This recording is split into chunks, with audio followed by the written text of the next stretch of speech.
as you're walking around, you know, it's like a maze. You're going through little tunnels and up ladders and up different scaffolding because floors have literally just rotted through because for years and years they just have not been looked after. So I think, again, for someone to come in and have that vision and to say, do you know what, I can see this place back to where it used to be, it's quite inspirational. I think, you know, just working for the company, to know that Lawrence has come in here and said, we can turn this around, we can bring it back to its glory, we can make sure that this is a place which is not only commercially viable, but a place for the people to enjoy. You do still feel quite emotive when you walk in, but also you feel a sense of, you can see how incredible and how amazing this building's going to be. And that's so exciting, that's really exciting.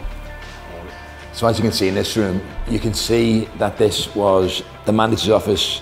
It's going to be a private dining room for us, but you can just see the spores all around the building. The walls are totally sodden.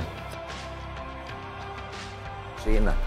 Then you've got someone here who's mate today, coming in, another one over there as you're coming in that way. So, and in here, this is the miners' pad, isn't it? This is like...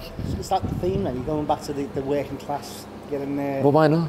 The only light going into those bedrooms is from that light well. Okay. So the issue is that we are doing our best, one, to get through the plan that we need in time, which needs to come in line with also getting the funds that we need, because we're actually open on the 28th of April with 40 rooms.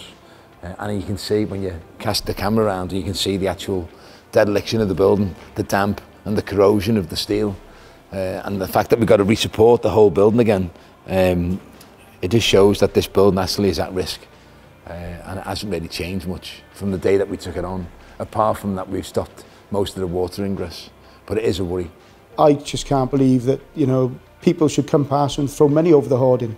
It's, you know, I don't think people realise that if Signature hadn't come, you know, got involved, that all you'd see is a pile of rubble. I don't think this would have seen another winter.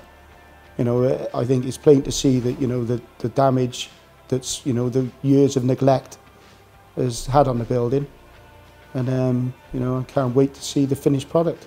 So the issue is, when I first got here and I first took on the building, which is probably two and a half years ago now, I couldn't see what actually the dereliction was. I didn't know how much asbestos there was in the building, and I didn't know how serious the corrosion and the rot was within the building, because a lot of the floors had literally collapsed upon floor upon floor upon floor.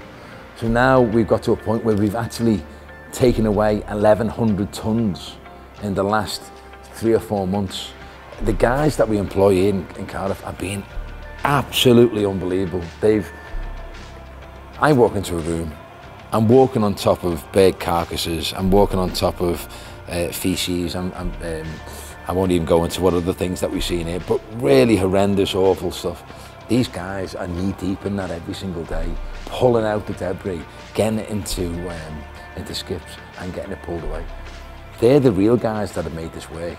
I've made it work up to a point. They're the guys who have done that job, and I've done it with a camaraderie that I've never seen before. So I'm really excited about taking them out later for a drink and actually thanking them for what they've done, because if it wasn't for them, we wouldn't be here.